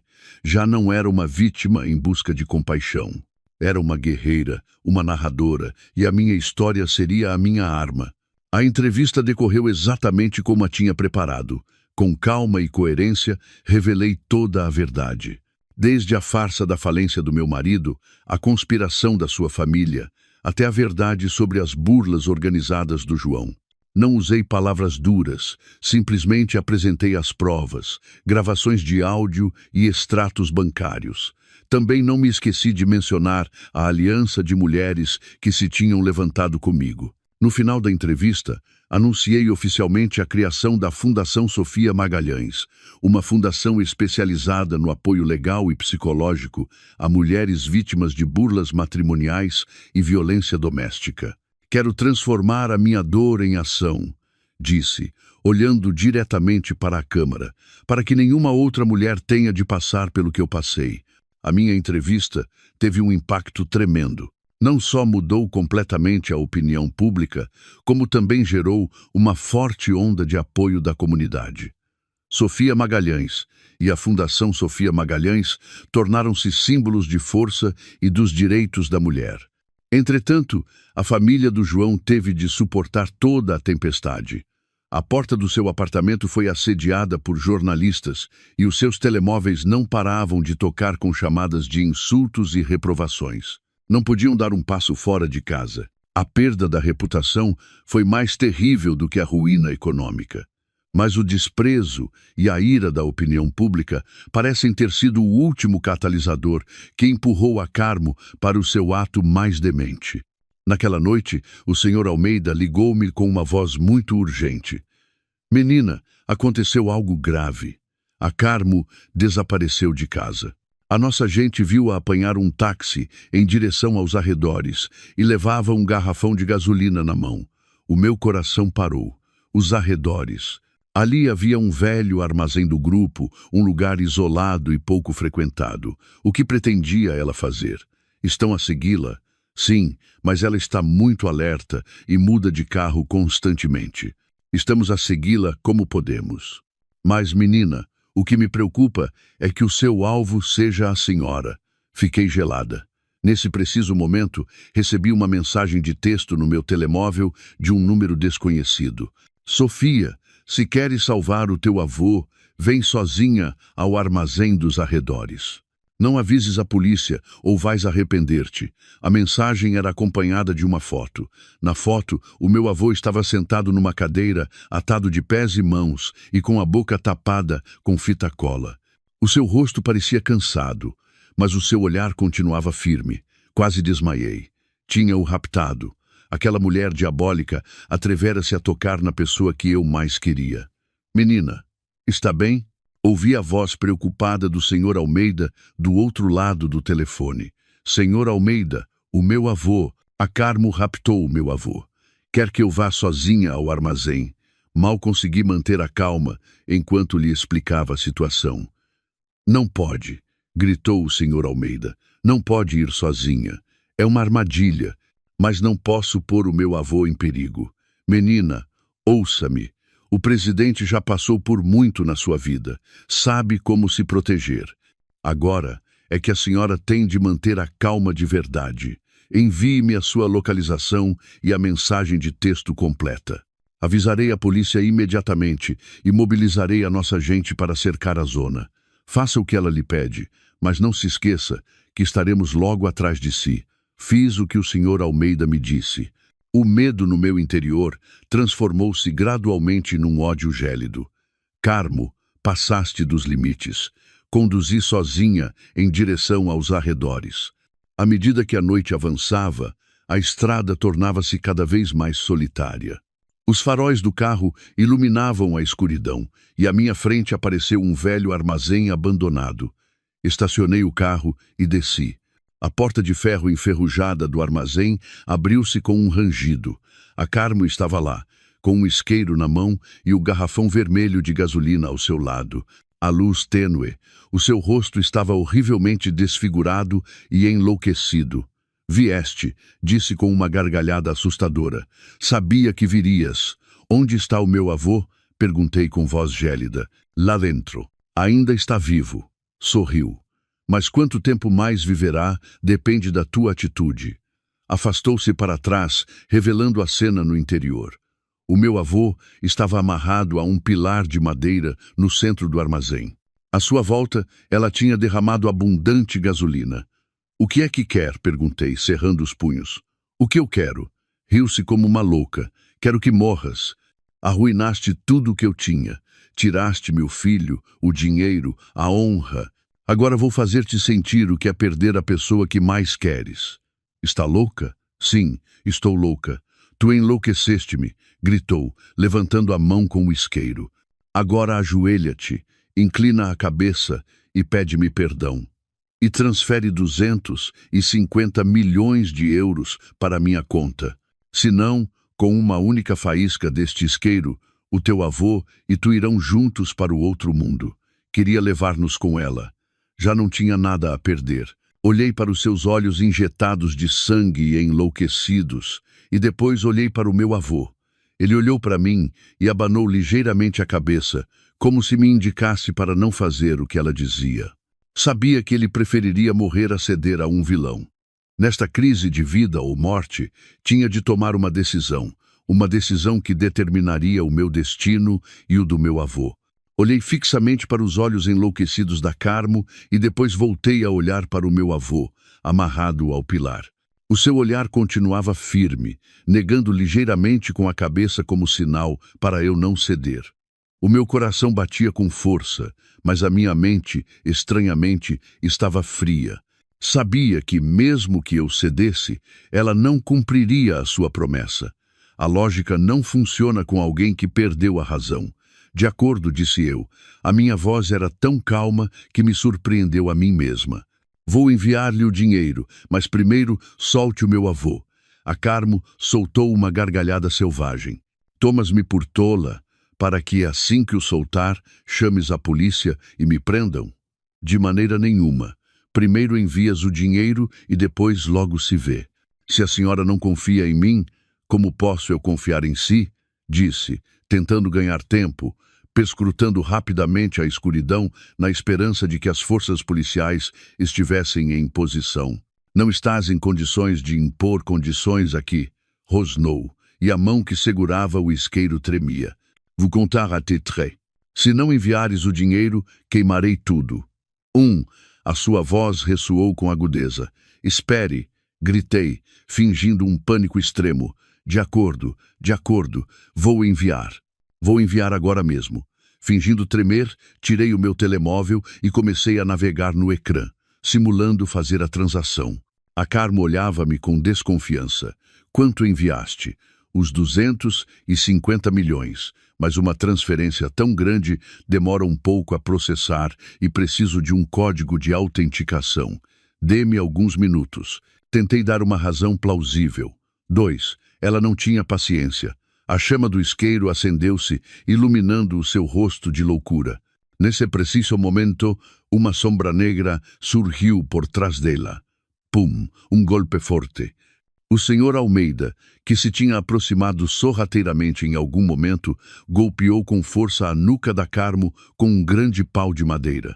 Ela caiu inconsciente, sem sequer conseguir gritar. O isqueiro voou, e quase simultaneamente, dezenas de pessoas irromperam da escuridão. Forças especiais da polícia, armadas, cercaram todo o armazém. Menina, está bem? O senhor Almeida correu na minha direção. Estou bem. Avô, corri para o meu avô. Os agentes da polícia desataram-lhe rapidamente as cordas. Estás bem? Abracei-o com força, a soluçar. O meu avô deu-me umas palmadinhas nas costas e disse, com a voz ainda fraca, mas cheia de alívio, estou bem. A minha neta foi muito corajosa. Tudo terminou num instante, e a Carmo, ainda inconsciente, foi algemada e detida. A sua última e mais demente conspiração tinha fracassado por completo. O rapto e a tentativa de incêndio provocado foram a gota que fez transbordar o copo, pondo um trágico ponto final na família de João Monteiro. A Carmo, acusada de múltiplos crimes como rapto, ameaças de morte e tentativa de incêndio, recebeu uma severa sentença. Passaria o resto da sua vida entre as frias paredes de uma prisão a refletir sobre os seus crimes.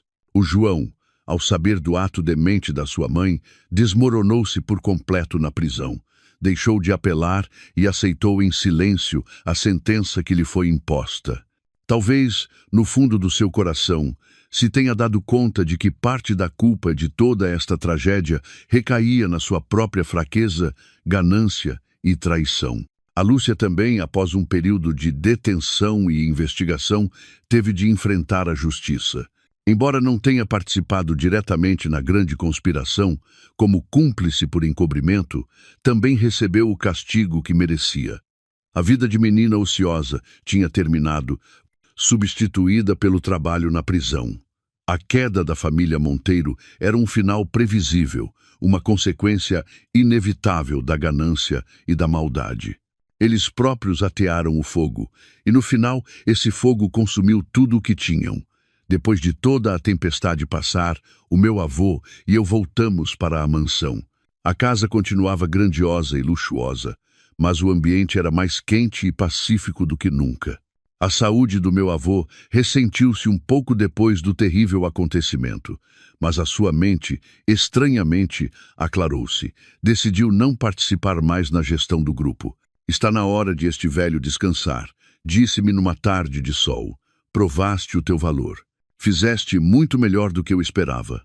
A partir de agora, o Grupo Magalhães estará nas tuas mãos. No dia da minha nomeação oficial como presidente do grupo, celebrou-se uma grande cerimônia. De pé no estrado, olhei para as centenas de funcionários, parceiros e pessoas que acreditavam em mim. Já não sentia medo nem pressão. Sentia uma grande responsabilidade e orgulho. Não tinha defraudado as expectativas do meu avô, nem tinha feito em vão o sacrifício dos meus pais. Mas o sucesso nos negócios não foi a única coisa que consegui. Durante todo o processo judicial, Houve uma pessoa que me apoiou em silêncio, tanto legal como emocionalmente. O senhor Miguel Torres. Não era apenas um advogado competente, mas também um homem caloroso, compreensivo e de confiança. Passamos juntos os momentos mais difíceis e, pouco a pouco, surgiu um sentimento especial entre nós. O amor chegou a mim pela segunda vez, de forma suave e pacífica. Ele não se sentiu esmagado pela minha origem familiar, nem pela minha riqueza.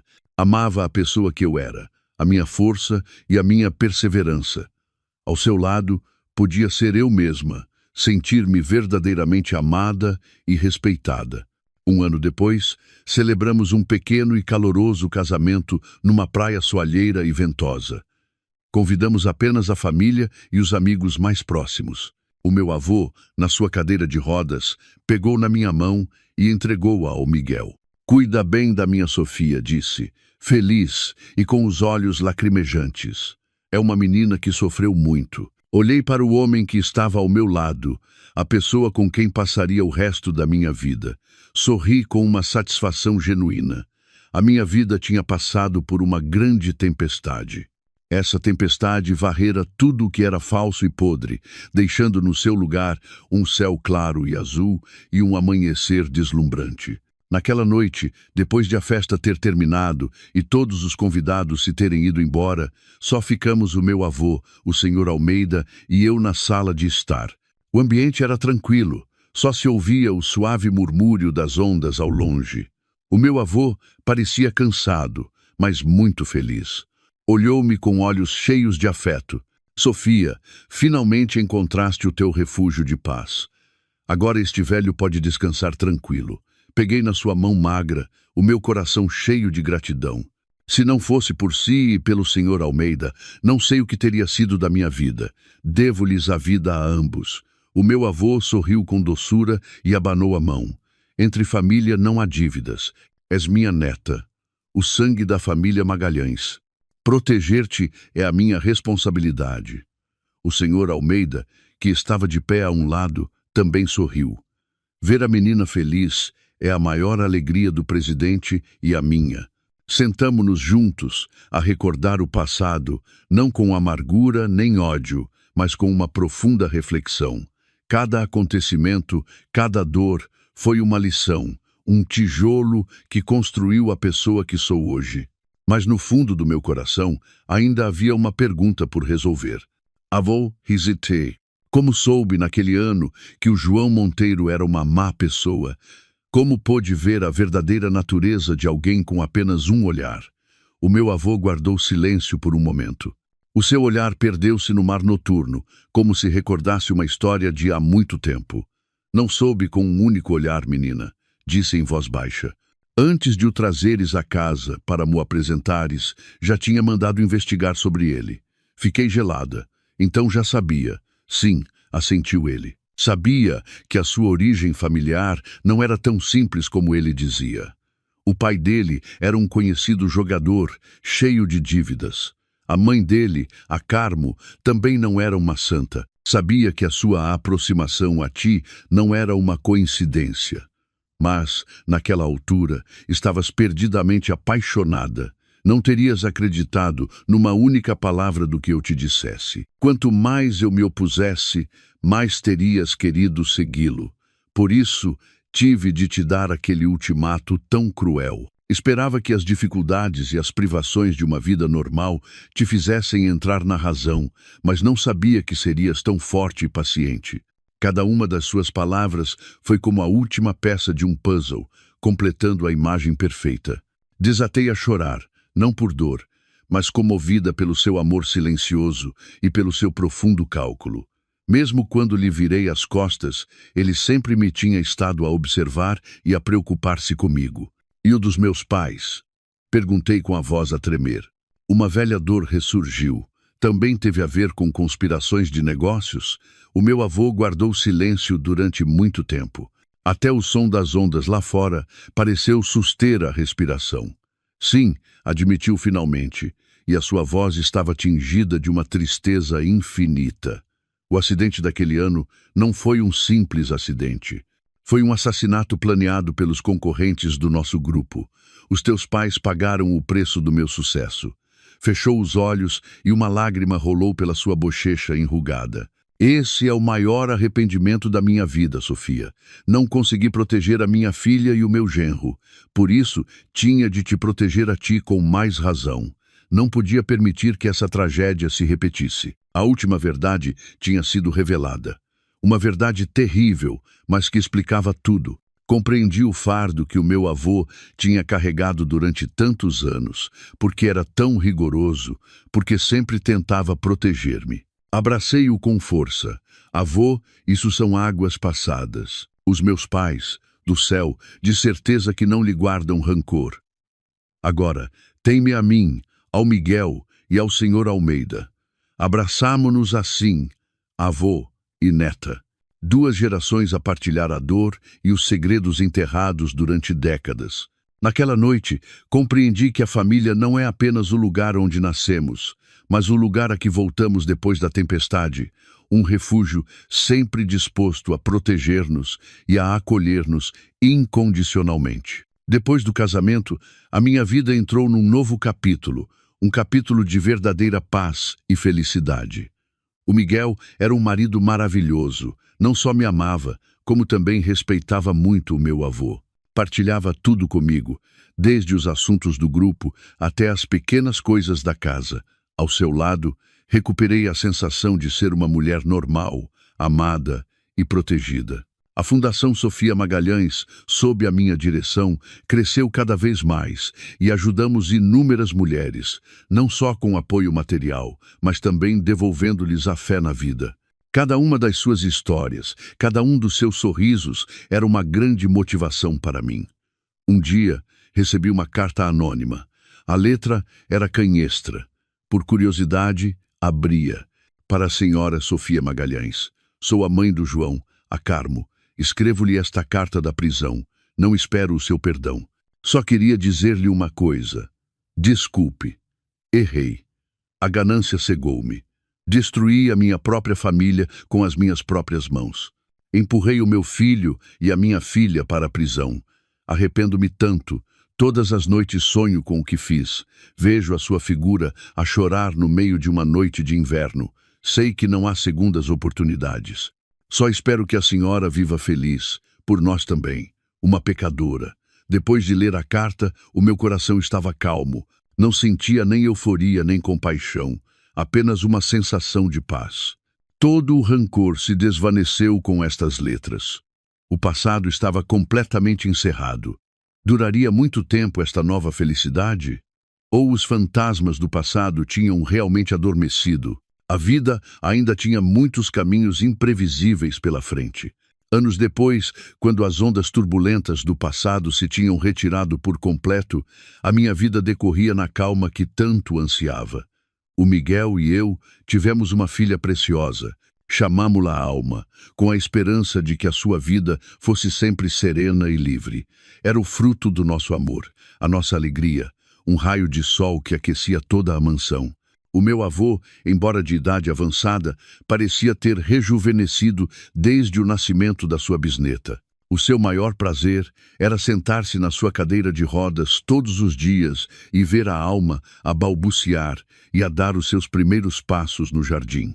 Um sorriso de satisfação não abandonava o seu rosto. O Grupo Magalhães, sob a minha direção e com o apoio do Miguel, cresceu ainda mais solidamente.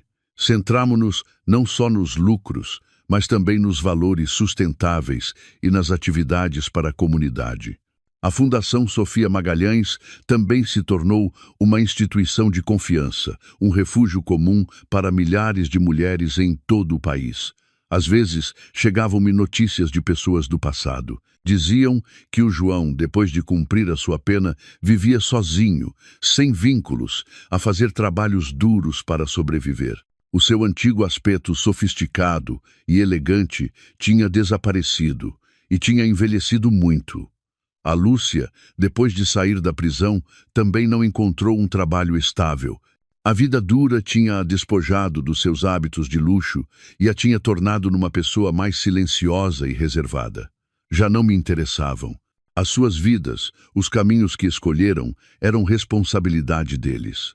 O antigo ódio tinha desaparecido por completo. Só restava a indiferença que se sente por um estranho. Numa tarde de fim de semana, a nossa família estava reunida no jardim.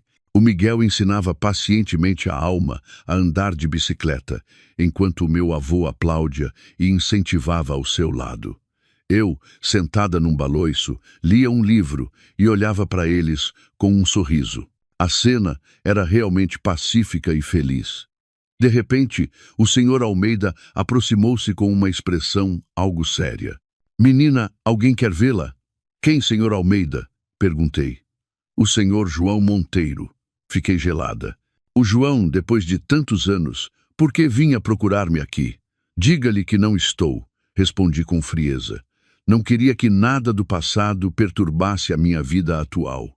"Mas ele diz que é um assunto muito importante relacionado com a última vontade da senhora Carmo", hesitou o Sr. Almeida. A Carmo tinha falecido na prisão por doença há alguns anos. "A sua última vontade." A curiosidade picou-me, mas também estava cheia de receio. "Onde está ele?" "Está à espera fora do portão principal." Pensei por um momento. "De acordo, leve-o para o pequeno salão. Que o meu avô e os outros não saibam. Não quero quebrar a paz familiar." Entrei no pequeno salão. O João estava sentado num sofá. Estava muito mais magro e moreno, com cabelos brancos a salpicar o seu cabelo. Parecia muito mais velho e desgastado do que a sua idade sugeria. Ao ver-me entrar, levantou-se desajeitadamente e manteve a cabeça baixa, sem se atrever a olhar-me diretamente nos olhos. "Olá." A sua voz era rouca e baixa. "O que faz aqui?" perguntei, mantendo uma distância de segurança. "Eu vim cumprir uma última promessa que fiz à minha mãe." Tirou uma caixa de madeira desbotada de um velho saco de pano, com as mãos a tremer, e colocou-a sobre a mesa. "Antes de morrer, a minha mãe pediu-me que te devolvesse isto", disse. "A minha mãe disse que te tinha feito mal a ti e aos teus pais. Disse que isto era a única coisa que guardava dela." Por curiosidade, abri a caixa. Dentro havia um velho álbum de fotos e algumas cartas amareladas. Passei a primeira página do álbum. Havia fotos da minha mãe e da Carmo jovens. Estavam abraçadas e a sorrir alegremente. Fiquei atônita. Como? Como é isto possível?" "A minha mãe e a tua mãe", disse o João com amargura, "uma vez foram as melhores amigas." Este facto foi como um raio para mim. Folheei as cartas. Eram cartas que a minha mãe tinha escrito a Carmo, a falar da vida, do amor, dos sonhos. Numa carta, a minha mãe escreveu: "Susana, acho que em breve terei de ir para um lugar distante. Confio-te a minha Sofia. Trata-a como se fosse a tua própria filha. Se mais tarde a Sofia e o João tiverem um destino juntos, essa será a minha maior felicidade." Então era isso. Não só eram amigas, como a minha mãe me tinha confiado a Carmo. Mas por quê? Por que me tratou ela assim? "Pela ganância e pelos ciúmes", respondeu o João, como se lesse os meus pensamentos. "A minha mãe sempre invejou a riqueza e a felicidade da tua mãe. Quando a tua mãe morreu, cortou deliberadamente todo o contacto e escondeu esta relação. Queria que vivesses no sofrimento. Assim, ela podia sentir prazer, e quando te conheci, a minha mãe viu uma oportunidade. A oportunidade de arrebatar tudo o que acreditava que a tua mãe lhe tinha tirado." Fechei o álbum, a minha mente um turbilhão de emoções. A tragédia da minha vida, no final, originou-se no rancor de uma geração anterior. Que absurdo e trágico. Por que me conta isto? Olhei para o João diretamente nos olhos. Para pedir perdão, o João abanou a cabeça e um sorriso amargo apareceu nos seus lábios. "Não, não me atrevo a pedir o teu perdão. Só queria que soubesses toda a verdade. Vivi demasiado tempo na mentira e na culpa. Agora só quero viver em paz. Devolvendo-te estas memórias, considero que saldei a minha última dívida." Voltou a inclinar-se perante mim, virou-se em silêncio e foi-se embora. Olhei para suas costas solitárias e no meu coração já não havia ódio, mas uma vaga compaixão. Cada pessoa deve pagar pelos seus erros, só que o preço que eles pagaram foi demasiado alto. Peguei no álbum nas minhas mãos e voltei a olhar para a minha mãe e para a Carmo, a sorrir radiantemente na foto. Talvez noutro mundo pudessem ter resolvido todos os seus rancores e voltado a ser amigas. O encontro inesperado com o João e a verdade sobre a relação entre a minha mãe e a Carmo fecharam o último capítulo do passado. Foi como se a última peça do puzzle encaixasse no seu lugar, completando a imagem completa da minha vida, com os seus lados brilhantes e os seus trágicos cantos escuros. Já não sentia rancor, nem me culpava. Aprendi a aceitar e a perdoar, não por eles, mas para poder seguir em frente com leveza. A minha vida voltou ao seu curso tranquilo. O trabalho no grupo, os projetos da Fundação Sofia Magalhães e, acima de tudo, a minha pequena família. Cada dia era como um presente. Apreciava cada momento com o Miguel, vendo a minha filha Alma crescer e vendo o sorriso do meu avô. Essa era a riqueza mais preciosa, algo que nenhum dinheiro podia comprar.